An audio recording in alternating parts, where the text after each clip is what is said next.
There must be some kind of way out of here. Say the joker to the thief. There's too much confusion. I can't get no relief. Businessman there to drink my wine. Plowman dig my earth. None will ever own the mine. Nobody of it is worth. All right, welcome to episode 120 on a Cowboy Show. Ted and Wacey. My name is Ted Stovin. He's Wacey Anderson. We are wearing the same hat today in two different provinces, in two different towns. But Wacey's got a way cooler T-shirt than me. Man, this is one of my prized possessions. Got it from Roadrunner Vintage in Calgary. We're just cruising around. We're looking for Jen for some cowboy boots for Stampede, and then she was cruising around the T-shirts and pulled out this George Strait one, and I could not leave without it. So it's become my favorite T-shirt now. It's sick. How much you give for it? How much? I don't know what to say. No, I'm gonna guess like $50. Higher. Higher than $50 for a George Strait T-shirt. Yeah. Yeah. And the worst part is somebody probably left it at Goodwill, so it's straight profit for those guys. Oh, 100% profit. Yeah, but anybody who knows me, especially, and as you know too, Ted, I'm a huge George Strait fan. So cool to have a little vintage piece from the king. So is it under 100 though? Oh yeah, under 100 for sure. It was 85. But over 50. It was 85. Oh, that's great. Is that the most expensive T-shirt you've ever bought in your life? Ever in my life, man. It's not even like a fancy Holy. designer one. It's just like a concert T-shirt. Holy, you don't even pay that much for them at the concert. It is cool. Actually, well, you know what though? It's like $65 for a concert T-shirt these days. It's a lot. Really? Yeah, serious. That's a lot of dough. Yeah. That's an aggressive amount. My buddy Josh, he bought a Dragon Force long sleeve T-shirt at the Dragon Force concert, and it was $65. Oh my Atlanta. Yeah. So, anyways, that's a pretty ridiculous amount. Holy shit. Yeah. So, concert merch, man. The cool thing about the shirt though, Garth Brooks concert merch. I didn't even look at it, but I was hoping it wouldn't be that much. But the concessions were cheap, but we didn't get over there. It was a little too high. But go ahead. What were you going to say about it? The cool thing about the shirt has all the tour dates on the back. So it has a bunch of Canadian dates on it. Like there's like St. John's, Newfoundland, and Calgary and Edmonton are on it. Yeah, it's pretty cool. Yeah. Jeez. So what year? Does it say the year? Doesn't say the year. I don't know. I'd have to, if somebody's watching or knows, they can let us know what the year is. The dates. Turn around. There's no dates on it. It's just like I'd have to take it off. You gotta go down further. I don't want to take it off. I don't want to go tarps. Froze. Yeah, I don't want to go. I don't want to go tarps off on the show. Yeah, that's allowed. Okay. So where are we at? You're in BC. I'm in BC. Second home. Yeah. Summer home. Yeah. Yeah, I'm in my Vernon home. You're in Ponoka. You got to go to Garth this weekend. How was Garth? Give us a quick recap. Yeah. Great show. Highlight for me was him wearing a Chris Ledoux T-shirt. Said just Ledoux it. That was pretty awesome. Everybody sang along to every song. Like, you know how we do like sing-alongs at bull ridings? Like this was an entire 2.5 hour sing-along. It was wild. Garth's got a dedicated fan base. Like a lot of people I've seen posting on social media from the past weekend is like, this is like Garth never fails to disappoint, and this is our 17th time seeing Garth, and it's the best show ever still, which is pretty cool to me. Yeah, it's wild, isn't it? Yeah, a great show though. I'd recommend. I mean, they had another one on Saturday too, and I didn't hear much about it yet either, but still, yeah, super awesome time. I'd go again anytime. And look forward to more concerts now. It was what I say, like there was actual emotion to be back at a show like that, and to be at one with 60-some thousand people. The logistics weren't ideal. Like there's a lot of messing around to get in and out, and I don't know how the hell you have a football stadium with no parking in a city. That's about the dopiest move I've ever heard. Yeah, it doesn't make much sense. So like I don't know. Yeah, like you probably made some money on your the real estate that you sold to what am I saying? On the real estate you sold to build condos and stuff around there. But like you fucking sold your parking lots, you idiots, for a 65,000 seat arena. That is the stupidest thing I think I've ever heard of. And like, you know, I feel bad for the people in Edmonton because they're trying to get like a World Cup soccer game, but like there's what am I trying to say? obviously you're not going to get a World Cup soccer game if you don't have a fucking parking lot. Like, come on, Edmonton. We're planning. I'm sorry, Edmonton, but don't have a parking lot with a stadium that size. So it's just complete mayhem getting in and out of there. But oh man, okay. So the other part of it was that there was a rave going on. It's called Bomb Fest because we went and parked at Northlands. I knew there's at least a parking lot there, and it's 2 kilometers, so you just get a quick ride over there from Northlands. But it was like a crazy rave. There were rave people everywhere, and they were all wearing crazy outfits and like not a lot of clothes. It was pretty wild scene at Northlands with the rave going on. So I've never been to a rave, but maybe that's one of our Cowboys doing people things events where we got to go to a rave. Maybe could do Chasing Summer at some point in Calgary. They have Shaq's DJing at Chasing Summer this year. Who is that? Like Shaquille O'Neal. Oh really? Yeah, DJ wow. DJ That's Diesel. awesome. DJ Diesel's playing Chasing Summer this year. It's pretty funny. So Wow. Speaking of concerts, you're in Ponoka this upcoming week, which has some really cool concerts on the slate. Yeah, Coulter Wall. Yeah, that'd be cool. Yeah, and I text Brad. Brad's coming out too. Mr. Brad Wall gonna be at the show too. So I also realized that I told him I was gonna send him some stuff, like some of our clothes and caps, and then I just totally forgot. So no. I realized I had a package put I have together for them. Okay, cool, sick. I got the one for Coulter and Maggie. So, but yeah, I gotta tell Storm to bring some stuff for the premier, for Coulter's dad, the former premier. Yeah. So yeah, I gotta do that. But, that'll be cool. Get to see him play live. Yeah. The Rec Laws, I think Aaron Goodman. Gonna be a great week here in Ponoka. Looking forward to it. My first time on the music here, helping with some production. The feature crews here as well, and gonna be a fun time. Great week. What else? That's it right now. But we just had a big PBR run, 3 events in a row. Yeah. Dylan Swearingen comes up to Regina, gets the win.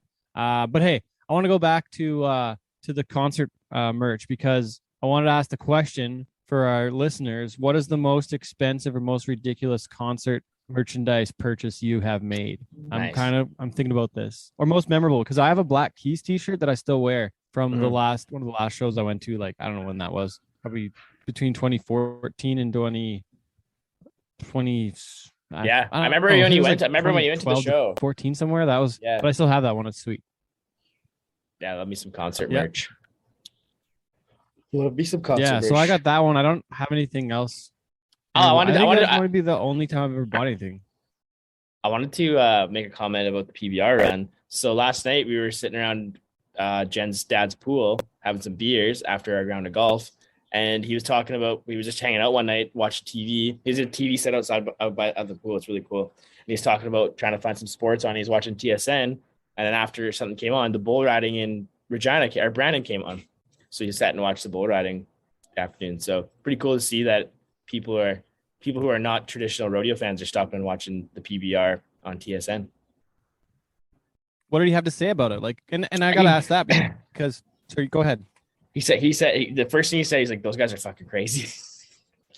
Yeah, that's step one. What was step two? He said it was really cool. It was really cool. Like it's something he didn't expect to see on like a major network, and it was cool to see an event like that big. So yeah, he was he was kind of surprised. There's something that he didn't expect to come on, and he enjoyed being able to watch the whole event. So good job, PBR. Oh, awesome. Okay, I gotta ask, what's Jen's affiliation with country music? Is she a country music fan? To find a George Strait, she would have to know about the good stuff. Oh man, she gotta like a little steel guitar if she found a George Strait t-shirt. She has her like a really deadly built up 90s country playlist. She's a big fan of like the Texas Red Dirt stuff. So like Zach Bryan, the Calgary Stampede, that's a huge deal. I actually bought it. It's kind of a funny story. For a birthday, I got us Zach Bryan tickets in Phoenix in October. And then all of a sudden, like 3 weeks after I got these tickets, they announced he's gonna be in Calgary on the weekend that we're gonna be there. So, so it works out good. Did you cancel Phoenix or no? No, we're still gonna go because we're gonna make. When is that? October 19th. So. Oh yeah, it's right in the middle of everything, which is great. So yeah, we're gonna go. We'll make a little trip before you CFR. Yes, right before CFR and NFR and all kind of stuff. So it'll be cool to go. Neither of us have been to Arizona, so we'll still make a trip out of it. But yeah, she's a big, she stole my Ryan Bingham t-shirt that I bought in Texas already. So she's definitely a country music fan for sure. Oh, that's awesome. Yeah. That is awesome. That literally happened in her first visit out to Calgary. She's like, I sent her a picture of this because she loves Ryan Bingham. And then she's like, I'm stealing that shirt. And she dug it out of my closet. Now it lives in her closet. So that's my other piece of concert memorabilia that's gone forever. And we didn't even hardly stay at that show. Didn't we like bust out? I stayed for the whole thing, me and Brinson. Oh, was it Storm and I that left, or did I just leave? Yeah. No, you and Storm left. We took off. We weren't as excited about Billy Bob's as you and Brinson. It wasn't really our jam. Yeah, fair enough, pal. I was midst of a long week, so I think it was the last day, wasn't it? The very last day? It was our last night there, I think. We went home the next day. Yeah, or would have been I think it was the Thursday before. So anyway, it was right near the end of the trip. We just got back from 3 days in Vegas and all that kind of stuff. So we're a little tired. Yeah. So we're talking about this PBR run. So PBR Canada, like I said, Dalen Swearingen won in Regina. Who won Brandon? I forget. Blake Smith. Oh, it was Blake Smith. Yeah, and then Jake Gardner won Red Deer. So PBR Canada's back. PBR Teams is kicking off. There was an event in North Carolina that's just happened this past weekend. One in Bismarck, North Dakota. They're getting some preseason events in. What else happened in the U.S.? Cowboy Christmas is upon us. The show is out. Mm-hmm. This show's on the 29th, I guess, right? So it's Wednesday. Cowboy Christmas is on. So best luck to everybody out there this Cowboy Christmas. By the time we do another show, we'll be right into Calgary Stampede. For us Canadians, the list of contestants is out. I don't know if I loved how they did it this year, releasing it one event at a time. It kind of took away the allure of the big release moment where, social media is a buzz of who's coming to Calgary. But hey, I'm not in charge, but they must want to go that way. Yeah, it was. Yeah, it was okay. It was okay. I think there's a better way to do it, but I guess they're trying to try something new, which is, you can't fault anybody for that. I don't know if anybody from the Stampede will be listening since we have the CEO on the show this week, but and I'm not a communications expert by any means, but I didn't even get to post the press release. I sent it to you, but I was on the road. Like I knew it was kind of coming, but like usually that was big news. Like we used to scoop the news on them a little bit, and I think they got mad at us for scooping the news on everything Cowboy, and then they decided to go a different route. And then I didn't cover it this time. So yeah, I mean, I think it'd be cool. Not everybody, but there was a buzz about having the list out. Like this is who's coming to Calgary, and then there's always the wonder of how, like, who the heck, how'd this guy get invited? How did he get it? How did he qualify? Mm-hmm. So it'd be neat to kind of like get some info on some of that. And we didn't really even talk about it this time, but it's kind of like not as much news now because it's a PRC event and you don't have the list 2 months ahead. It's like 2 weeks. Yeah, the one thing I did find this time around, I had to search for it. Whereas, in the past it would show up on my feed, or it'd be a lot easier to access, or there was some buzz around it, which is kind of newsworthy. It was more newsworthy before. Now they kind of took that away a little bit. It seems like. Yeah, it's kind of a disappointment in a sense. Like just like we kind of talked about it with Joel, like how much of a buzz around Calgary there is coming into the Stampede. Yeah. Like it just seems like there's a new life or some energy injected into the city, and we could have really hyped up this list of contestants in a big way. So it's kind of sucks that way, but I mean, it's good that it's out, I guess.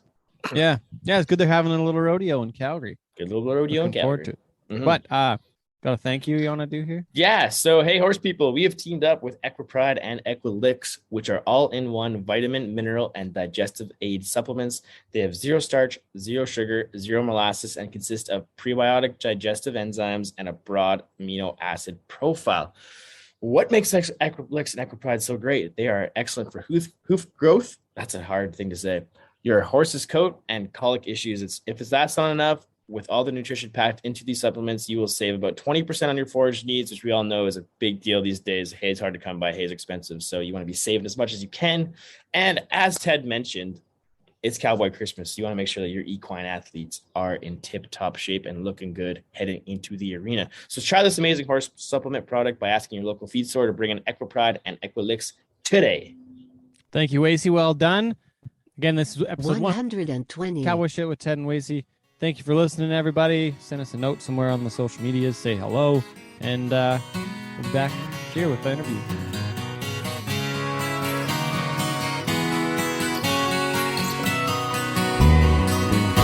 If never I'd met you, I'd never have seen you cry. If not for the first hello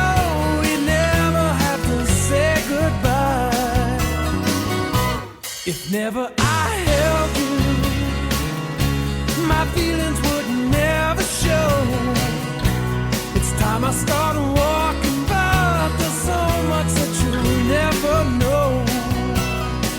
I keep telling you a hard-working woman. Okay, well, this week we have a special guest on the show, and we're in a special Stampede guest. Yes, for the Stampede show.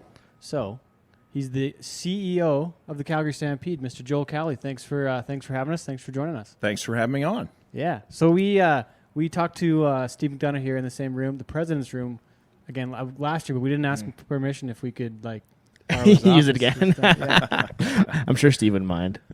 Wouldn't be. If anything, he might be upset with us for not including him in the interview this time. Yeah. Sorry, Steve. Yeah. But thanks for the show last year. But I want to talk to Mr. Cowley. So you've been the CEO of the Stampede for about just over a year. You took over. Not quite a year. Not quite a year? Not I thought it was quite a September. year. September 1st. September 21. So, that's right. About 9.5 months at this point. Yeah. What do you think so far? How's it been? What do you think? It's been great. It's an interesting time to start. Yeah. With the pandemic, and I got here September 1. Everybody's excited. We're coming back to park, and the volunteers are coming back. And I think that Friday is like, nope, you're not. And then of course Omicron hits, and so it's been an interesting time to start. Thankfully, we did have Zoom, so I made was introduced to a lot of the volunteer committees and a lot of the civic leaders and our sponsors through Zoom. But it's nice to meet them in person now, as the excitement for the 2022 Stampede builds. So you took over here in September, but you were at the Stampede in 21 for the kind of a scaled back version. Yes. Without a few elements. The restrictions were in place. It just lifted a few days before the event happened. But I want to go back a little while because you left Houston in May of 2020, which was less than 2 months after you guys shut down in the middle of the show. Yeah, we got shut down after, I think, day 9 of the 2020 Houston Livestock Show and Rodeo, and that was interesting to have to halt an event like that in midstream. But the volunteers and the staff pulled together and did a really nice job of it. And then I had an opportunity to go join the American Angus Association, which was a prior employer. I worked for Certified Angus Beef about 18 years ago, I guess it was, and was actually working in Canada for Certified Angus Beef at that time. And president of Angus Genetics Incorporated came up, and my master's in animal breeding and genetics, and of course I have the background in academia, so I thought, I might like to go do that. And so I was there for 1 year, and then this opportunity came up, and I couldn't pass this up. So a guy that I golf with, his company, he and his dad are the Boyden Group, and they were part of the process to bring you on as CEO, part of the searching process, I guess. Is what They were the ones who reached out to me first and set up all the interviews. All of those were by Zoom, which was interesting. I hadn't done a lot of Zoom interviews before, but was thrilled when the position was offered to me, and told my wife about it, and it was 2 thumbs up. We've been coming to Calgary since the early 90s. I first came here in 1993 to help out with a beef cattle judging school put on by the Calgary Stampede and one of the volunteer committees, and I was one of the instructors for that. And so having been raised in Colorado, Fort Collins, Colorado, Calgary's always kind of felt like home to my wife. Not too far off. Yeah, and me. So it was 2 thumbs up, and off we go to Canada. But so I was reading before that you had been here and done that judging school, I guess, seminar. But the first time you came to the rodeo was actually 2005. So that's right. Yeah. That's right. Because the judging school was typically in June during the 4-H on parade. And so I did not come to the Stampede until 2005. That's the year I went to work for the Houston Livestock Show and Rodeo. So, yes, I knew a lot of people here, volunteers and staff, but didn't actually attend the Stampede itself until 2005, and probably came to 10 of the Stampedes between 2005 and 19. Okay. And developed a really good working relationship with Calgary, particularly when I was CEO at Houston, on matters such as rodeo and carnival and the midway stock, and right? and the stock, of course, would come to Houston. So we would come up here in July, which was a great time to get out of Houston, and we would host Stampede guests, both volunteers and staff, in Houston in March, which isn't a bad time to get out of Calgary. It's true. That's a good point. I've heard of a lot of the crew, like Dwayne Cady and Rob Grundy, and I think Will Osler, like a few of the guys from the rodeo side of things. They've told us about how much fun those Houston trips are in March, because it's well, every event is more fun when you don't have to put it on. That's very true. The Stampede crew had a great time at Houston, and we'd have a great time when we came to Calgary.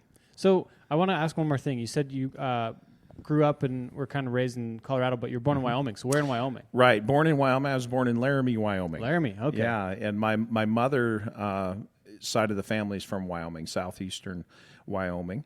My father's side of the family is from northeastern Colorado, just across the border from each other, which is how they met. So her family's from Burns, Wyoming. Okay. Out in eastern Wyoming, and then my father grew up in Grover, Colorado, which is a little bitty town in northeastern Colorado.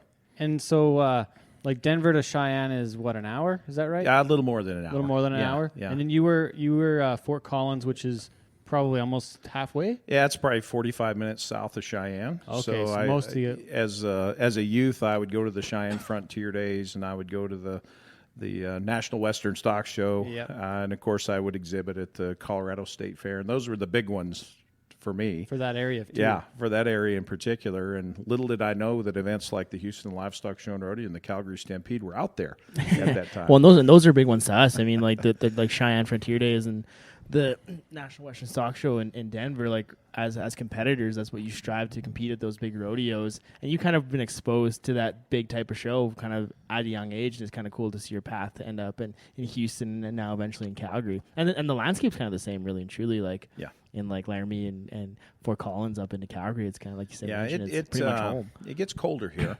That's true.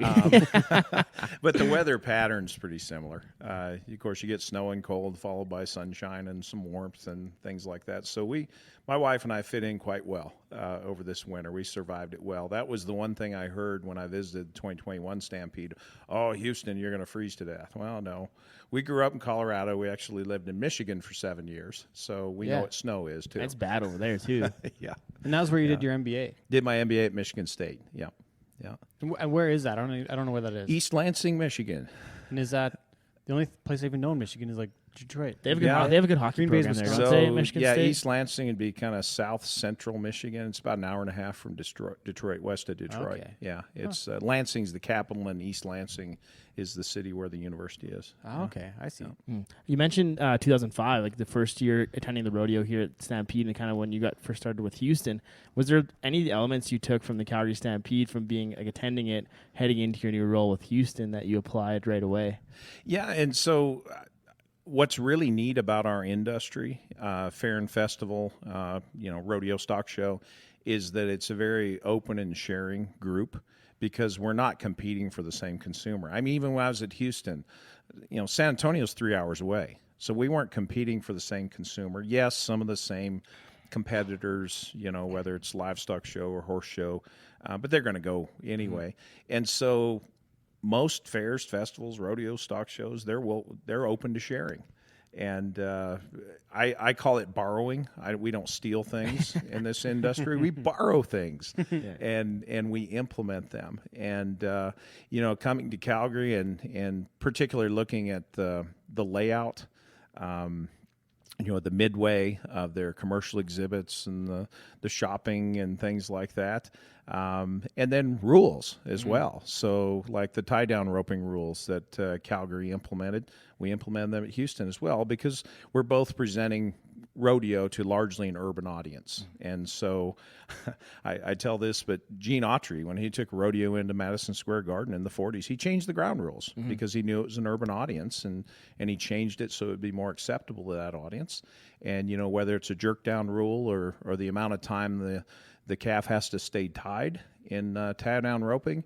Those are things that make that event more acceptable to that urban audience, and we borrowed those from Calgary.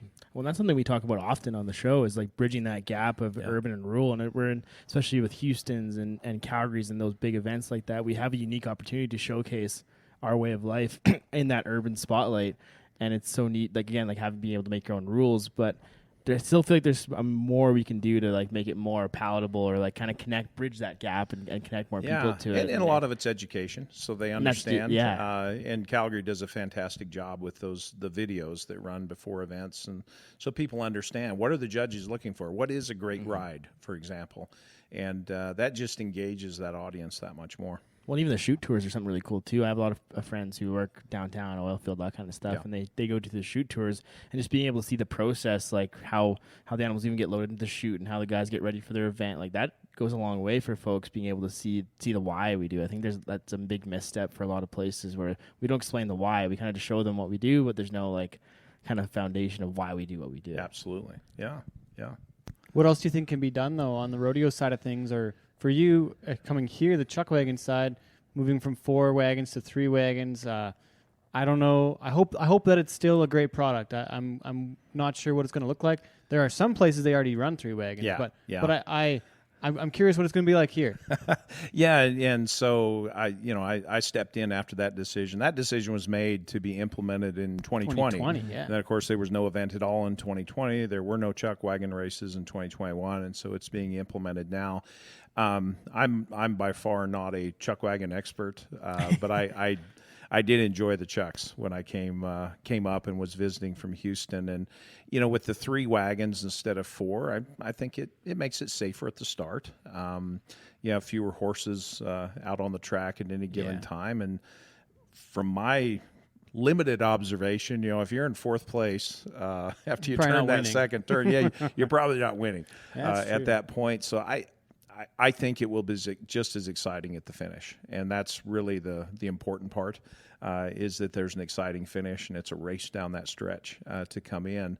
But again, presenting chuck wagons to a largely urban audience, sometimes you have to do things a little bit differently. Yeah, I'm curious to know if with more space in the infield, and I've never seen a 3 wagon race in person, but like I'm assuming there's going to be more space in the infield for wider and faster turns. Maybe just on the sports side, there might be some more space, and it might make for more 3 wagon starts and finishes. There might be 3 wide most of the way. I don't know. Going most of the way. Maybe, so yeah. Well, one thing that I noticed, like with most of the 4 wagon races that I've watched, like there's usually 1 wagon who falls behind at the very beginning anyways. Usually you have your 2 or 3 wagons that get a really good start. Yeah. So I think maybe like Ted says, you have that more, there's more space for the horses, more space for the wagons. You'll have these more intense 3 wagon races, rather than, because usually, like I was just in Rocky Mountain House this past weekend, or a couple weeks ago now, there was always a 4th wagon that was always behind at the end, but you always had 2 or 3 that were competing for that photo finish. So I think there's still an opportunity for it to be exciting for people. Yeah, I think so. I think it's going to be just as exciting at the finish.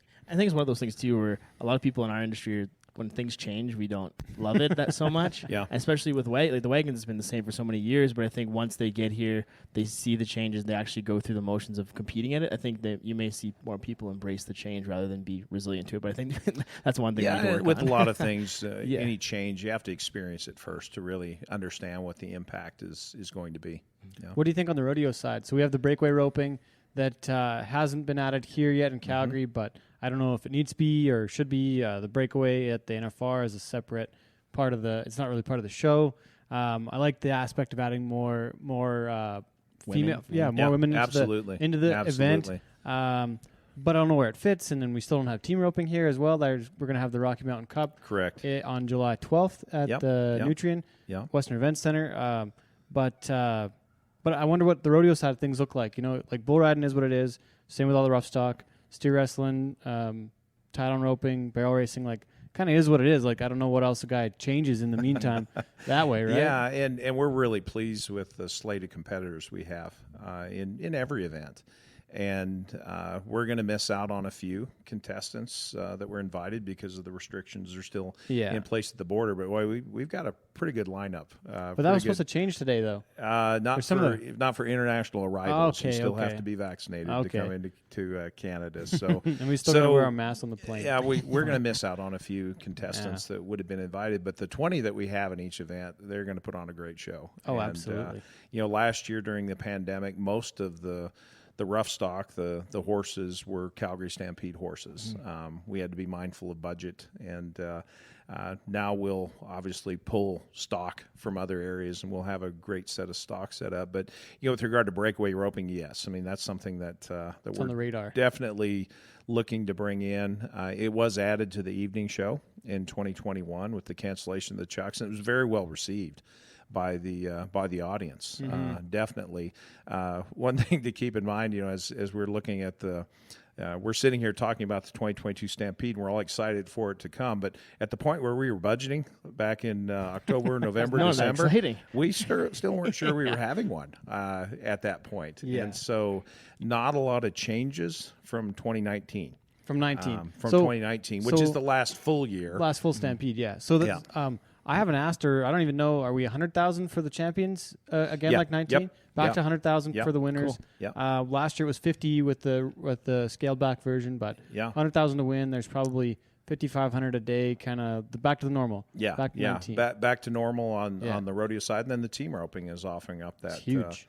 That 100,000, right? That pot as well. Yes, absolutely, and we think that's going to be a great day of team roping in Nutrien. And it's kind of like one perf, isn't it? Like, is it like 2 rounds and a short round? Yeah. Kind of like 2.5 hours, boom. Running it that day and 30 teams. So you get to see the 30 teams, and it comes to a culmination that particular day. So it should be great. It should be some great roping. Yeah. What are the parameters around that, like for people getting it? PRCA / I haven't caught any of the rules of it. 30 qualifiers. I saw the list the other day.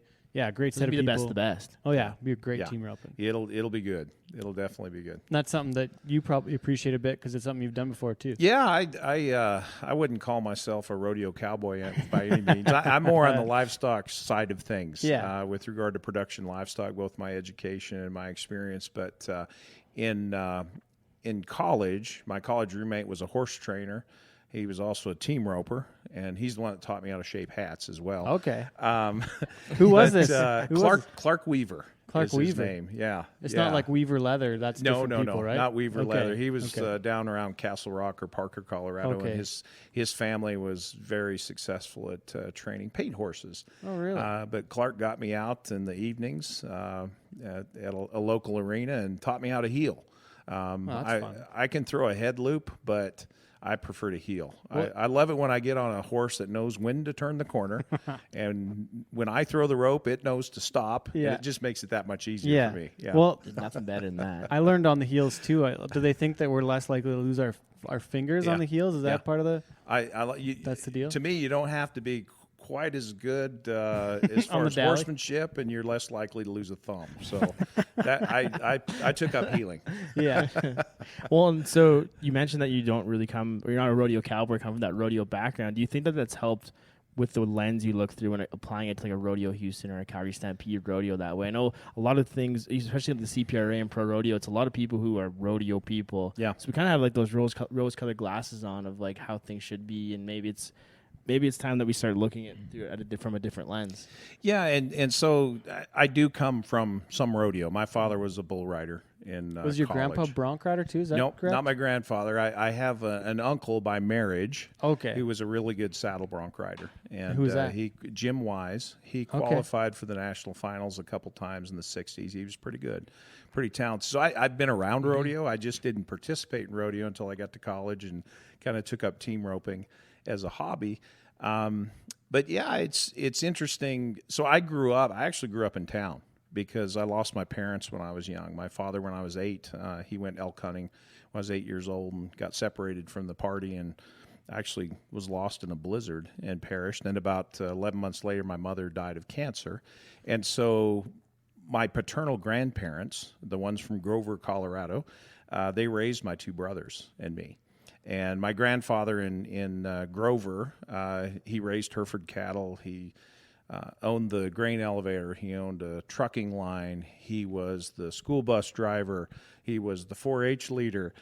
He kind of did everything there. But at the time we went to live with him, he was retired. He had moved to Fort Collins and was a livestock herdsman at Colorado State University.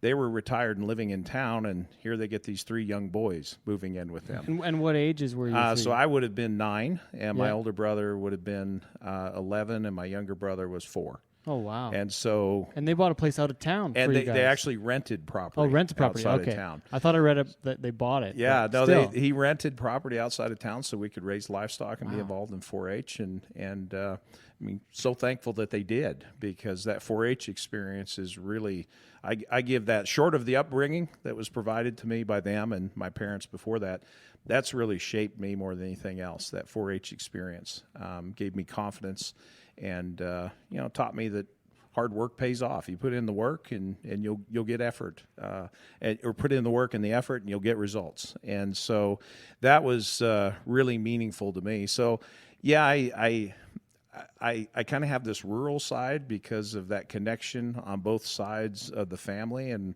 the opportunity to do the things that I did. But growing up in town and having several friends in high school and later in college that had nothing to do with a rural lifestyle, agriculture, or Western heritage, I kind of can see things through their eyes at times, and I think that is helpful, particularly as we're looking at bridging this rural-urban divide, which the Calgary Stampede has a great opportunity to do, to bring a largely urban audience that's 2, 3, 4 generations removed from any agrarian background onto park, and they may come for something else. But while they're here, if they learn about Western heritage, if they learn about agriculture and the importance of agriculture, then we've won. We've accomplished our mission. 100%. It's cool to see. One thing that I read in one of the articles ahead of time was how you wanted to make the Stampede a year-round park, like the Stampede Park being we have the Saddle Dome that's it's a city-owned / CSEC, but it's also on Stampede Park. So when I pay for parking, come to the Flames games, it's a Calgary Stampede Absolutely, receipt. yeah. But there's also BMO Center where there's something every day of the week happening in BMO. And we're currently hearing the noise from the expansion Right of out the BMO. window, Right out yeah. the window. But a year-round spot, and hopefully with a new arena eventually, that'll be even more of a part of the park activations, right? But Yeah. tell me more about the year-round activations. Well, and here. so, a lot of focus, and rightfully so, is placed on the 10-day event. And will continue to be placed on the 10-day event, and we'll continue to make it bigger and better than it is. But there's a tremendous resource here with Stampede Park that needs to be utilized more year-round. And the BMO construction that you just mentioned, that's really going to help us do that. So the BMO Center is going from 500,000 square feet to 1 million square feet. Wow. With this this construction. It's not just the size, it's really the quality of the building as well. I mean, it's going to be state-of-the-art meeting space that will draw conventions really from all over North America and the world, and bring people to Calgary that otherwise wouldn't come, and that's how you generate economic impact. But we have other assets here, other buildings that could be utilized, where it's GMC Stadium, formerly known as the Grandstand, but it's been rebranded GMC Stadium, making use of that, making use of maybe even the parking lots, the Big Four building. When you look at this area, this Rivers District area that we're at the southern tip of, the idea is to create kind of a cultural and entertainment district. And so I guess I would liken it most to wanting to be like Nashville. They have this wonderful convention center, and then surrounding it is all this opportunity for entertainment and culture, whether it's restaurants or retail. That's what we're striving for here. It's not just the Calgary Stampede, it's the city of Calgary as well, and CMLC, striving to build that. And it will come. You mentioned the event center. Yeah, we sure hope that comes back on track, because if that event center comes in, that's going to speed it up that much more. That's a game changer for the city. Yeah. And you're going to see that retail and restaurant and hotel development come on. But as that develops, it's really going to be important for the Calgary Stampede to determine how do we program this park year-round to really integrate into that culture and entertainment district and draw people on park. And things like the 17th Avenue extension. 17th Avenue has been closed to cars and pedestrians since the 80s. It's reopening. It'll actually give us a front door to Stampede Park. I kind of joke now, we kind of have two back doors. And it's hard for a park to feel park-like unless you feel welcome. Yeah. And having that 17th Avenue off of McLeod Trail open up, it's going to give the park a whole new look and a whole new feel as far as access and people coming on park.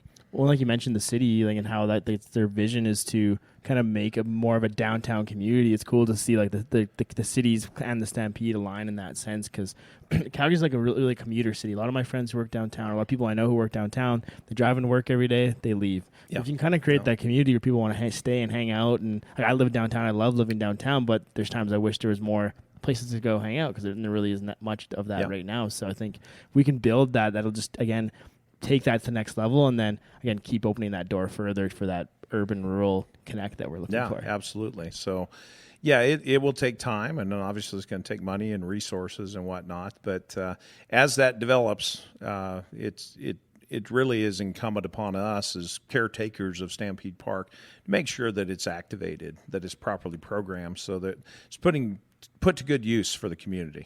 So, and that part of that means part of that would be directives from the board, where there's a group of about 30 people that are all majorly involved in business and different aspects of Calgary, whether it be the mayor or the council or folks from Stampede. There's a major direction where the Stampede, we're here in Calgary. The Stampede is a major player in all those talks, and it's a big part of the culture and the I'm not sure what other words I'm trying to find here, but we're even tourism impact on it too. Yeah, like, but we're with Houston. It was you guys were tenants of NRG Stadium and that park for the month. Yeah, 6 basically weeks. 40 days. Yeah, we had fence line to fence line control, and put on this fantastic event. But the rest of the time, yes, we could have meetings and things like that, but really weren't engaging the public in a large or meaningful way outside of that 23-day festival. And the 40 days includes setup and tear down and things like that. So that's what excites me about the Calgary Stampede. Yes, you put on this fantastic 10-day festival that draws well over 1 million people and creates that urban-rural connection, and it's a celebration of community, and everyone's welcome, and everyone has fun, and the entire community really embraces it here like nowhere else I've seen. But there's also this opportunity of controlling these grounds year-round and putting them to use where you can continue to draw the community in and build that urban-rural and really create something that helps the Stampede grow beyond where it is right now. So with this park, and I don't know if it's 120 acres or what the exact, if it's 100 exactly, I forget the exact number, but what percentage is used 10 days to 2 weeks a year, and then what percentage is used 300 days a year? Yeah, so during the 10-day, breakdown? it's all used. Yeah, 100%. And there's a lot of back of house that people don't see, so it's well over 100 acres. But a lot of back of house people don't see where stock is, barns and stock, and campers and things of that nature. So 100% of it is used, definitely. For the 10 days. During the 10 days. Yeah. But then you get into the year round, and we do lease out space, largely into BMO. But we'll have folks that come in and there's a movie set out back right now. Yeah, there's a movie set Yeah. kind of in our back of house, The Last of Us, which was here Just in finished Calgary. up. They were filming back there, and it was nice to have them back there. And the BMO Center gets leased out quite a bit for event rentals and things like that, as does the Big Four and even the grandstand, now GMC Stadium.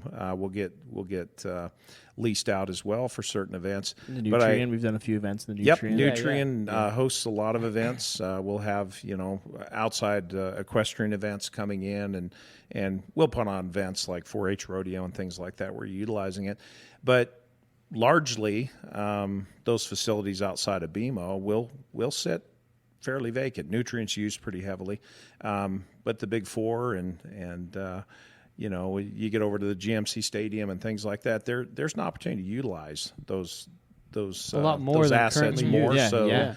year round. And what will facilitate that is if this culture and entertainment district comes on and you're drawing people here, we can program to draw them onto park and utilize it. What would that look like? Would that be like we thought about the red lot, so they had the Calgary Flames red lot, and they shut it down one night because the wind blew the stage up. But I looked at it and I helped set up the audio down there with my friend Josh. Yeah. And set up the stage and tore it down at night and packed it up so it'd be all right. But like we looked across the road and we're like, well, there's the GMC Stadium grandstand wide open. Why couldn't we have fired those screens up?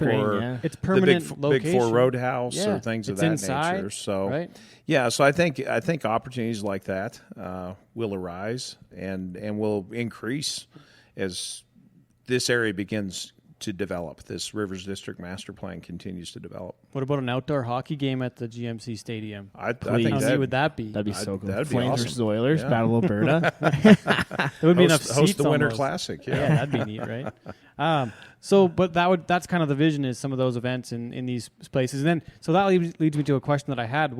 I know it's not in the budget for a while, but how long until there might be an upgrade or two at GMC Stadium? That infrastructure has been, like, I think it was built in the 70s, and I don't know if anything much has been updated. I think we're approaching the 50th anniversary Yeah. of GMC Stadium, and so in a couple of years. So it doesn't give us a lot of time, but yeah, we'll want to make some upgrades and spruce the thing up a little bit before that. Maybe some new carpet before up top. that. You like to do things on anniversaries, 50th anniversaries, 100th anniversary. So 2023 will be the 100th anniversary of Chuck Wagon Racing. So and 100, and besides 2020, it would have been 100 consecutive Stampedes, because we missed one. We missed them from 13 to 16. It like in the 1913 to 1916. 13 to 19. Yeah. There was one in 17. Then Then there was a couple other missed years. It was in there, 13 to 19. So or 12 actually, and 19. Yeah. So 1912, of course, was the first one. Yeah. But then didn't have another one for 7 years. Yeah, they didn't have another one until 1919 after the war, so the Victory Stampede, and then 1923, which was the first year for Chuck Wagon Racing, and then consecutively then until we got to the pandemic in 2020. Correct. So technically the 100th. Well, I guess we're not consecutive again anymore. But so that's the 100th. Yeah, I guess. It's 100th of Chuck Wagon Racing. 100th anniversary, and Chuck Wagon Racing, of course, was invented here at the 1923 Calgary Stampede. So this was the birthplace. So we're excited for that anniversary, and in 2022, we're excited that Cowboys has come on as the title sponsor of the Rangeland Derby. It's great to have their partnership in supporting Chuck Wagon Especially Racing. one of those things that's right on park here, like.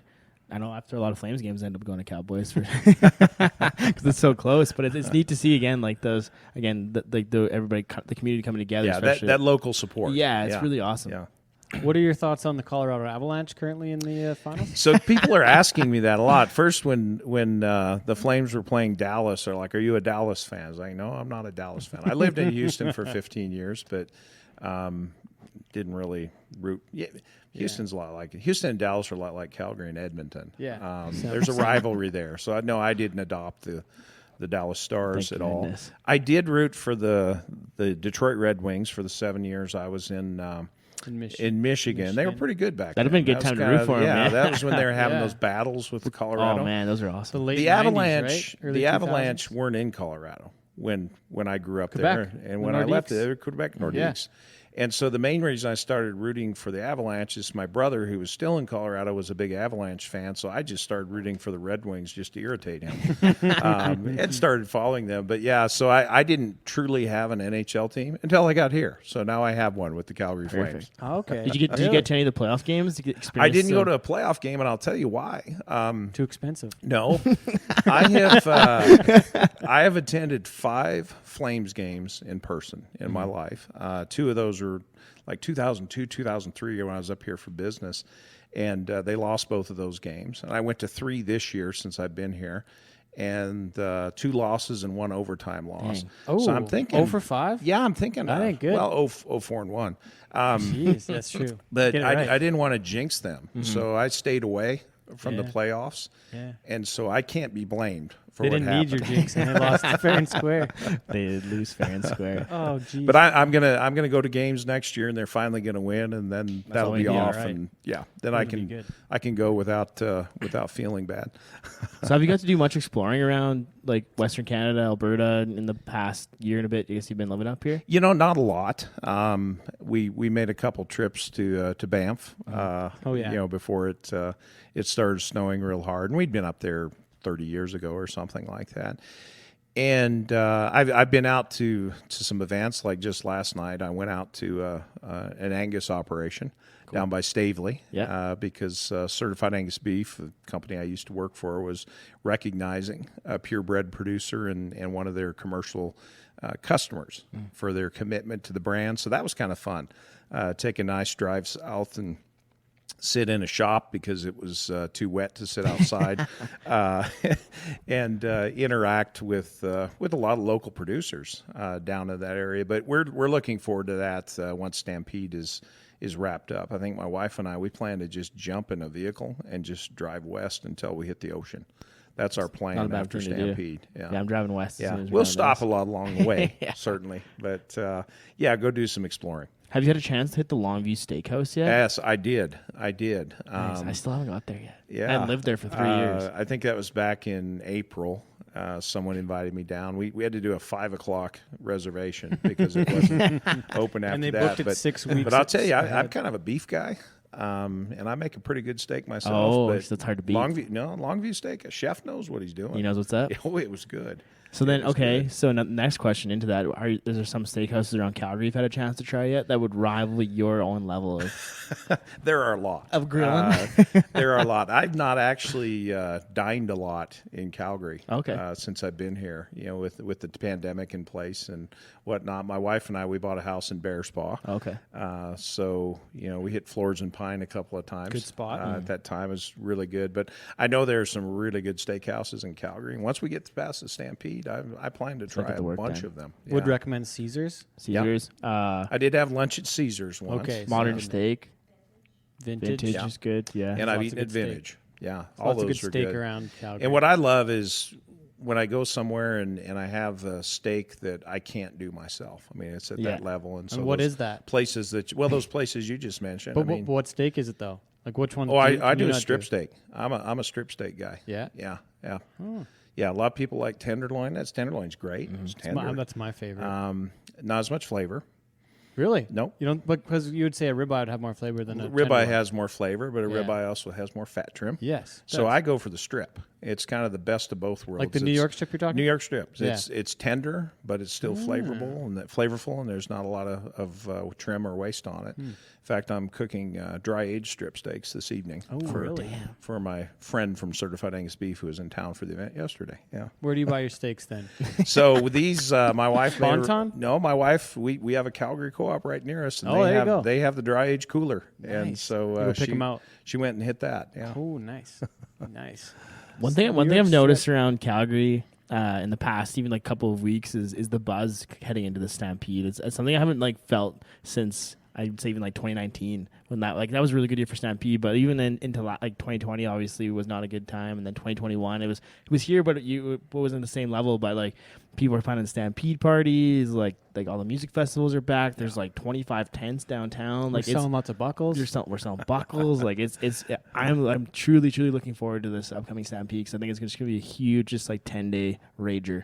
Yeah, for Calgary. yeah. There's a lot of excitement, and we're not out of the pandemic yet, but I think in particular you look at Canada and Alberta, the vaccination rate, the fact that Omicron, even though it's still dangerous, doesn't cause the severity of illness. I think people are starting to get a little more accustomed to it and moving back toward normal life, and as a result of that, and the fact that most of Stampede is outdoors, I think we're going to get really good participation from the community this year, and we're looking forward to it. What are some of the things you're looking most forward to heading into this year? A lot of it, when I came up in 2021 as a guest, I kind of wondered about a little bit and just kind of observed. This year, one of the things I really want to focus on is seeing exactly what the volunteer committees do. Not all of them were operating in 2021, or if they were, they probably weren't operating at full steam. So getting to see what those volunteer committees do and how they interact, that's something that I really want to pay attention to, and then really get out and see what our staff does as well. Again, weren't operating at full capacity last year, and yes, I saw a lot, but putting on a full Stampede gives me an opportunity to really get out, see what the staff and the volunteers do, and have a tremendous appreciation for that as we move forward. And will you be trying any of the funky Midway food that's out there this year? You know, the KD ice cream is the one that I have my eye on. I could have lived on Kraft macaroni and cheese as a child. I think I did live on it. Most egg people do. Yeah, Really. so I'm looking forward to that one for sure. Yeah. You mentioned volunteers. So Calgary, last time I read a stat, was about 2,000, 2,200? About 2,500. 2,500 volunteers. So Houston is 35,000. Right. And you managed, in your time there, well, I guess as CEO you managed kind of all of them, but before that you managed about a third of the committees? Yeah, in the agricultural area. Yeah. What do you think about, what are you looking at the differences that way? There's a lot less, maybe a little less people management on that side of things, but yeah, so the volunteer structure as far as how the committees work, and it's similar between Calgary and Houston. The big difference in the 35,000 volunteers you mentioned, it really ties to what we talked about earlier, that Houston it's a 23-day event and 40 some days when you count set up and tear down. It's easy to mobilize volunteers for that shortened period of time to do jobs that would otherwise be paid jobs. And so when I got to Houston in 2005, we had 16,000 volunteers. When I left in 2020, we had 35,000 volunteers. Most of that growth, we brought on committees to do things that formerly were done by paid staff. So whether that's selling tickets or scanning tickets or, working parking lots and things like that.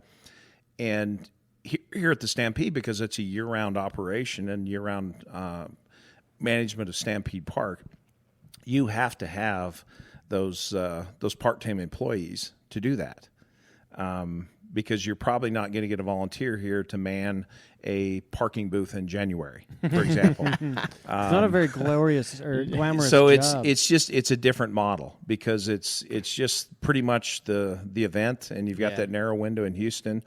You can mobilize all these volunteers to do that. Asking them to do that outside of the window, probably not going to happen. Yeah. And at the Stampede, you have to have those part-time employees to operate year-round, so you want to offer them employment during the Stampede. And then the other part of that is all of the youth, the under 18, that the Calgary Stampede really provides the first job for a lot of them. You don't want to replace that. You want to lose that, because that's something that's really special about the Stampede as well. So just a different volunteer management, setup, because of that year-round versus the purely seasonal that you see in Houston. There'd be a huge monetary savings / boost to the community programs by having these volunteers. What's the trade-off for those volunteer groups, or what is the incentive on their side? Is that how do you get the volunteers to do the work? In volunteerism, particularly an event like the Calgary Stampede or even the Houston Livestock Show and Rodeo, it's really a lot of it is networking, being a part of the community, and particularly people who come to the community new and they don't know anyone, and they might meet someone. Hey, how do I get involved in the community? Hey, volunteer at the Calgary Stampede. Yeah, true. It provides that great networking opportunity. And then once they find a committee that they love, it's like their extended family. They'll stick with it, and in a lot of cases, it's something that they're passionate about. Whether it's a horse show or something to do with agriculture, it's something that they're deeply passionate about, and they're more than willing to support the Calgary Stampede. But at the end of the day, all those 2,500 volunteers know that they're supporting this wonderful community organization that generates tremendous economic impact for Calgary and this region, and really brings the community together, for 10 days, and a lot of cases outside of 10 days of the year. One thing that's always amazed me with the Calgary Stampede volunteer group of people is there's a lot of tenured like volunteers around. Even like Steve McDonough worked his way up through like the volunteer Yeah. committees and stuff. 35, 40 years worth. Yeah, there's a lot of people who've I think been he's doing it over for a 40, yeah. long time, Yeah. which is it's so cool to me to see. Again, like they probably see that value of making that impact on the Yeah, community. and that lets you know that they're doing it for the right reasons. They're doing it because they know it benefits others, and they stick with it for that reason. Did you know that he wrestled a bear one time? I didn't. I think I had heard that story. I wasn't sure how much validity to apply to it, but I had heard that story before. Seeing it on Saturday doesn't look like he's in bear fighting shape anymore. No. Oh, come on. Okay, so the BMO Center, we're working on that. What else is in the works long term that you can let us in on? I remember seeing plans for like a hotel right on Park at one point, maybe some condos in there too. I don't know, but what else is in the works? Let me start on the BMO Center. We're happy it's on schedule and on budget, and that says a lot. A, for the time it started in the spring of 2021, and B, for the foresight of our staff and the CMLC staff working that project, because they basically locked in materials at that point. So it's basically 100% tendered. It's on time. It's on budget. When guests arrive for the 2022 Stampede, most of the steel will be up, and they're going to be, I think, in awe of how big this building is. When they come back in 2023, most of the exterior will be finished, and they're going to be in awe of just how beautiful this building is. And when they come back in 2024, we'll be inside BMO for the Calgary Stampede, because it will open in June of 24. So we're excited about that. And working with CMLC on other projects. You mentioned hotels. So Stampede, the leadership that came before me, and some are still on the board, I think, had a great foresight to get some land north of here. Most of the land we operate on belongs to the city, and it's under lease, but the Stampede had the foresight to purchase a lot of land to the north, which gives us the flexibility to develop and create and kind of control our own destiny, which is a great thing. So hotel is a focus. We know we need hotels in this area to support that BMO Center. And then I mentioned the 17th Avenue opening up. That's really going to help bring huge. people onto That's Park. this year, right? Yep. So it is open to pedestrian crossing right now. And as we get later in the year and they redesign that Stampede station, then eventually vehicles will be able to come across. And then the Green Line going in north of us here, which really creates an east-west transit opportunity for people to come in and access Stampede Park. Those are all things that are really exciting and really going to contribute to our success in the future. Will the BMO expansion will be similar to the World Trade Center in Dallas? We went to the WESA convention there earlier. It won't be in January. quite that big. But that was it was a cool Similar idea. Similar idea, but that was a remarkable building to be in, just with having all those shows and conventions, and then all the permanent 13 places floors there too. worth. It was, 13 I was floors. blown away being in there. Yeah, and that kind of 1 million square feet, that's kind of the baseline from where you operate to capture these large international conventions. So we'll be at the 1 million, but it's more than just the space, as I mentioned earlier. I mean, the design and the thought that was put into this. They're fantastic meeting rooms. You have to have that. Mm-hmm. But the gathering spaces outside of the meeting rooms where people can informally network, because that's where a lot of the value in attending a convention comes from. Yeah. And giving them spaces, particularly on the second floor, there's this huge fireplace that people can gather around. And the technology that will be incorporated and things like that, it'll be a world-class experience. It will be the largest convention center in Western Canada. It's not as big as Toronto, but in Western Canada it will be. And it will be state-of-the-art. And that means that anything, like any of the major things that come to town, whether it's it's either Toronto or Calgary now, essentially for the biggest shows in the country. And there's probably, I would say Denver probably doesn't have the same kind of space. No. Anywhere in the Northwest, space. Seattle. I'm trying to think of what else could even compare. You'd have to probably get down to Phoenix or LA to have anything even comparable to 1 million. To get that much space that's available. Yeah. I'm trying to think of where else it might be, but this is really, there's some. Yeah, I mean, Nashville, Houston, Chicago, New York. Yeah, they have that types of space. So we're going to be on a whole different level as far as the world stage. Absolutely. Mm-hmm. Which plays really well into the whole tech movement in Alberta and Calgary, right? There's so many of these big companies are moving into Calgary, and having that type of space available to them will just keep bringing more and more exposure to Calgary and Alberta as a tech hub, if you want to say. Yeah, that. and it should appeal to really a broad swath of industry to come in for conventions. And one thing that we really have a unique opportunity is to provide that Western hospitality that the Calgary Stampede is known for, because we're managing the building. Yeah. And something that's really neat is that for a lot of these conventions, we'll put on a convention rodeo in the Nutrient. And give them a rodeo experience as well. And so, again, that goes back to kind of bridging that rural urban, not just here locally and drawing largely Calgary residents to the Calgary Stampede, but gives us that opportunity when we have visitors internationally here to show them what Calgary's all about from a hospitality standpoint and give them a little taste of that Western heritage. So one quick story on the convention rodeo side of things. It was my birthday, probably like 2015. We had a convention rodeo for Michelin China. So we had a English announcer, and we had a Chinese announcer, and it was one of the craziest things ever to try and like work music into a bilingual event. I'd done French and English before, but to do Chinese and English was totally, because I could kind of tell with French like what the sell points were to kind of like, oh yeah, okay, that's a sell, like I could fit in there. But with the Chinese, like no clue. I was totally lost on that one. That was pretty wild. So like I can't imagine what the next ones will be, but I think that was 600 people. So you'll easily have 2,500 seats for a convention rodeo any day of the week. Yeah, and do that. So that's a really unique opportunity, and will serve as a point of differentiation to people coming to Calgary for conventions as well as the mountains. It's always been a sell. I mean, you look at some of these Stampede posters dating back to the 20s, and they advertise Banff. And so when you think of that total value proposition, you get to come to Calgary, you get to come to this fantastic venue and kind of experience that Western hospitality, but then also have access to some of the most beautiful mountains in the world. It really lines up well. They did a convention rodeo at Brewster's, the ranch out there. That was one time, ago. Yeah. We went to Banff Springs. It was I think it was Ernst Young who was that's right. was the people. Get on the bus, mingle with the Ernst Young people.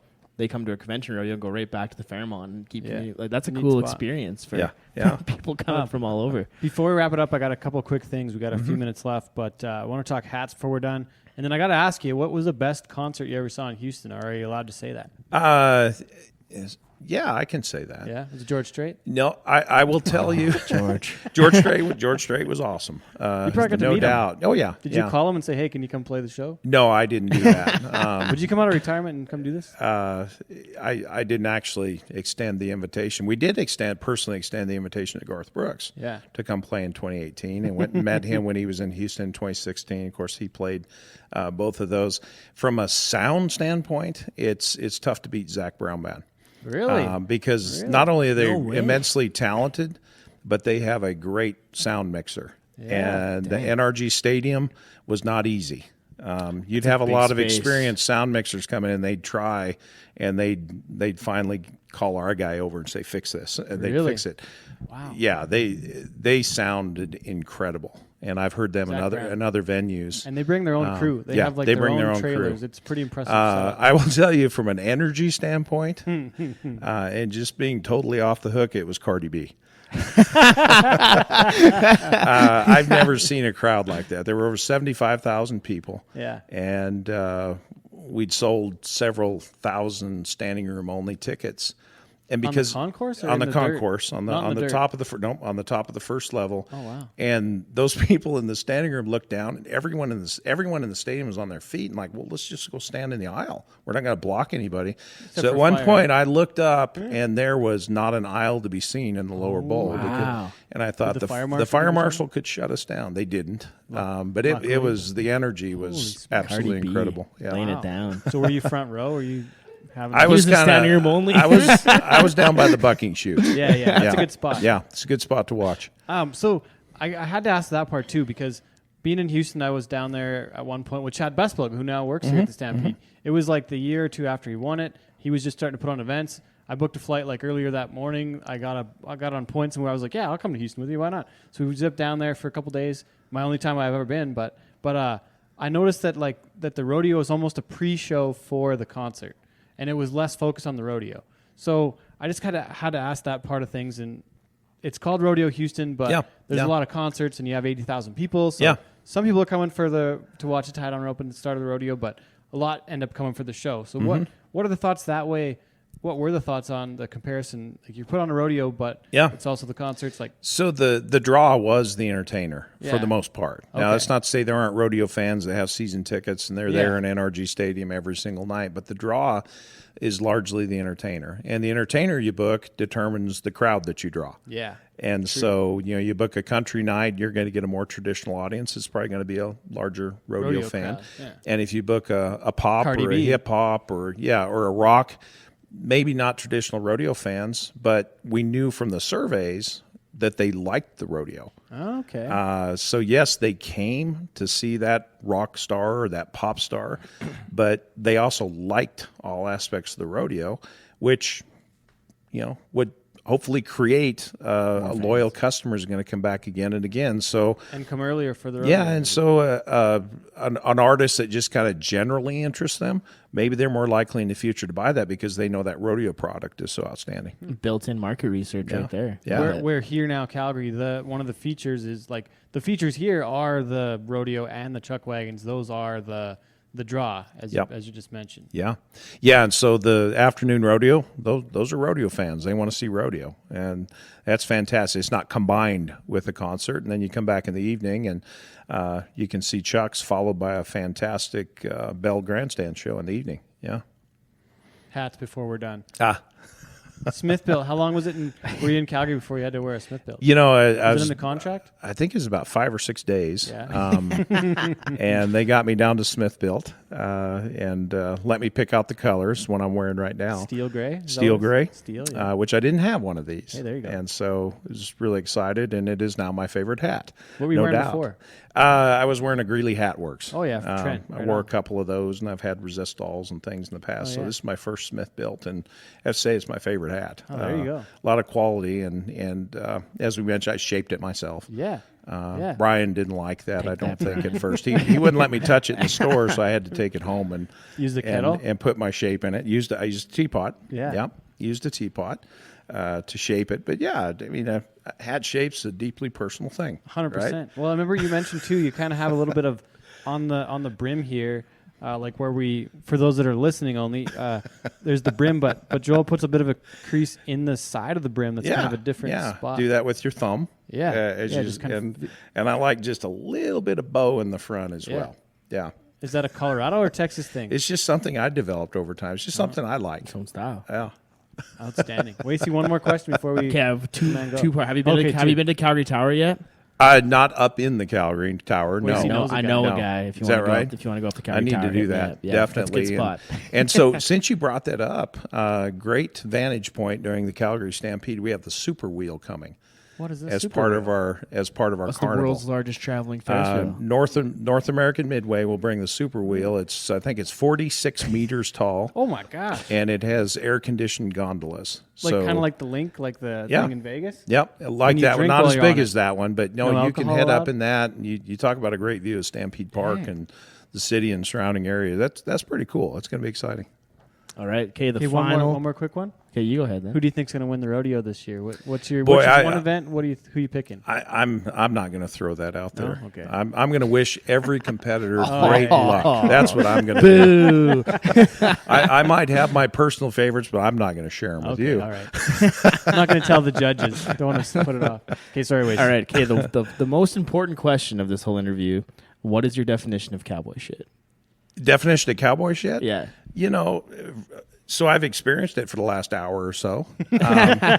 It's just people sitting around and having a good visit. time and discussing and we've explored a lot of subjects Yeah. while we were sitting here. Not all related to rodeo or Western heritage. We know a couple talked about things the these city, days. we talked about the community, we talked about development and economic impact and all those things. So I have to commend you guys Well, thank you. on your breadth of knowledge and, and your preparation coming into this. Oh, thank you. Well, thank you. Anything else on appreciate it. cowboy shit though? Was that because you've done it yourself as well? Like that's part of your heritage, and you've roped and you've ridden and not every Stampede president I think can say that. Or a CEO can say that, I think. Honestly. Yeah, and that's fun. I take pride in kind of experiencing new things, and not all have to do with livestock and Western heritage. I'd like to go to the theater, for example. I like I think that's cool. Theaters. Yeah, Nice. That's good. but Culture. I taught myself how to juggle, for example. Oh, really?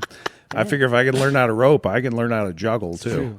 Probably not far off. Well, But no, I appreciate you having me on. Thank you for the this is time. great, and really appreciate what you're doing for to promote and preserve the Western lifestyle. same to you. We're working on bridging that gap. Yeah. That's a main theme for us. So Yeah. we appreciate you taking the time to visit with us here. Thank you Absolutely. very much. Once again, Calgary Stampede CEO, Mr. Joel Cowley. Thank you. Thank you. All right. Rari, hop up the stoop, jump in the coop, big dip on top of the roof, flexing them as hard as I can, eating halal, driving a lamb, so that I'm sorry though, got my coins like Mario, yeah they call me Cardi B, I run this like cardio. All right. Huge thank you to our guest, CEO of the Calgary Stampede, Joel Cowley. What a sweet episode. And that has me like big time fired up for the Stampede 2022. It's cool. He's kind of a neat person to have in that position, in the sense of he doesn't have the rodeo lens, in a sense. Like he does come from like a rodeo background, around from rodeo people, but he spent most of his side on the ag and producer side of things. So I think it's neat to see his lens. Have his lens looking upon the Calgary Stampede. Yeah, for sure. And he's very well educated, well spoken. He's done some of the biggest events. Like, I think that's great add to the Calgary Stampede leadership. He would be one of the only people in the world that would have the experience that would be similar to, would be a similar job to what he did before in Houston, right? Like the Calgary to Houston jump would be similar, where, I don't know, the only other events that would be anywhere close would be like an Olympics or a like a major fair or somewhere. But the thing with Houston, one of the things I think I've heard with Houston, and I've only been one time, but I think that the agriculture show side is bigger than anywhere else that I can think of, right? Like like the cattle show side of it. Like, I don't know anywhere else in the world that has that kind of a cattle show, like the livestock show part of it. Maybe like San Antonio has like them. like Denver. Yeah, the National Western. Yeah. San Antonio has a big stock show as well, but like Houston is one of those ones that's biggest. And then you have the fair and the rodeo, and the huge concerts, and it's like 23 days long. Mm-hmm. I think like another cool thing to note about Joel is he's been coming to the Calgary Stampede for years. Like it's nothing new. It's nothing new to him. Like, he's been part of it. He knows the people. He kind of has an idea of what the event is all about and what it means to the city. So I think that's a huge, again, like, feather in his cap, stepping into that role. So it was awesome. So that was a fun interview. There was one thing I never asked about with the as far as the like being an American guy and moving up to Canada from the US. It's kind of it's a different thing, right? Like, it's a big commitment to go and sorry, Donnie's trying to get me to go to work here. Hold on. Don, give me 5 minutes. Yeah, he's got. Tell Donnie he shouldn't have slept in, man. Jesus. No, I need to get this done a little sooner. I'm running behind here, but yeah, we'll get it done. Anyways, so here, I got to go set up signs in Ponoka with my Brahma boot job next. So I got to do that, and then I got to go build another little desk kind of area in the announcer stand for all my wireless gear and everything. So got a big afternoon in Ponoka. We're gonna go golf, but that ain't gonna happen now. Maybe tomorrow, but then maybe after Stampede. We'll see. Speaking of golf, but anyways, go ahead, buddy. Before we do that, though. Right, going back to Joel, like to be an American and move up to Calgary is kind of a big it's a big commitment. So for someone to want to leave their home country to take a job in another country, like, it's I got to commend that. The only thing I got to say is I hope that the Stampede doesn't become too Americanized that way. Like, I don't want it to be a 99% American content at the rodeo. Yeah, but I think it's important to have some of those Canadian spots for us Canadian folks. That's the only thing I worry about, but I don't think that's his intention in any way. No, and that's why you have your board of directors in place too, because they kind of help steer the ship in a sense as well, right? And as Joel mentioned in the interview, they're all people who are involved in Calgary business and they're Calgarians. So I think that's and have been been part of it forever. Like Yeah. Steve's been on there for like 45 years or some crazy amount of time on that side of it, right? So I think that's kind of that happy medium, right? You kind of have Joel's external lens, and you have the folks who have been part of it for so long to kind of help keep that vision of the Calgary Calgary Stampede that they know and the direction needs to go. I never realized, like, so one thing we talked about was how Houston is like the rodeo Houston is one of the major tenants in Reliance, like Energy Stadium, formerly Reliance Stadium. There's more rodeo dates than there are football dates in that building, which is pretty wild to think Pretty of. cool, yeah. Where it was mostly thought of as a football stadium, right? But they're just a 45-day show in that building where the Stampede owns some land, owns some ground in Calgary, and it's a year-long thing. So it's kind of, I think there'll be a lot more to the job for Mr. Cowley on that side of it and building the brand inside the city. And I hope that the mayor and the board of directors, which she's on for the Stampede automatically as mayor, I hope that they can steer the ship and take it the right way and 100% do a better job than the building deal. And I like Joel's outlook on that, though, of wanting to make it a destination year round. Yeah, like, it's really cool. It's a really refreshing take on it, because it's easy for someone in his position to come in and like hyper focus on the 10 days and then kind of like do that stint and then kind of like back off and start planning for the next year. But by him being able to, or by him wanting to expand that and make Stampede Park, and I think the city wants it too. So I think that's a really positive thing. The new convention center is probably going to be a bit of a game changer too. 100%. That much space. So, anyways, and the downtown investment too, right? Like the city of Calgary's East Village and 17th and the whole like residential conversion thing that we talked about before. I think that's like the city of Calgary is really trying to make that part of the city a destination where place where people want to hang out. So it's refreshing to see that everybody's kind of on that same page and pushing forward for that for the city. So yeah, stuff. Exactly. Love it. Wacey, you had a golf thing you mentioned. Man, I had the best round of golf of my life yesterday. Shot a 94. Really? Yes, sir. Did you win any money from Jen's dad? No. We just had a fun round of it. So it was good. We actually all put pretty 94. Good. Yeah, it was How many good. gimmies? None. How many I had one gimme. Oh, legit. Yeah, one gimme. Well, one gimme putt? One gimme putt, yeah. Okay, well, that's allowable, I guess.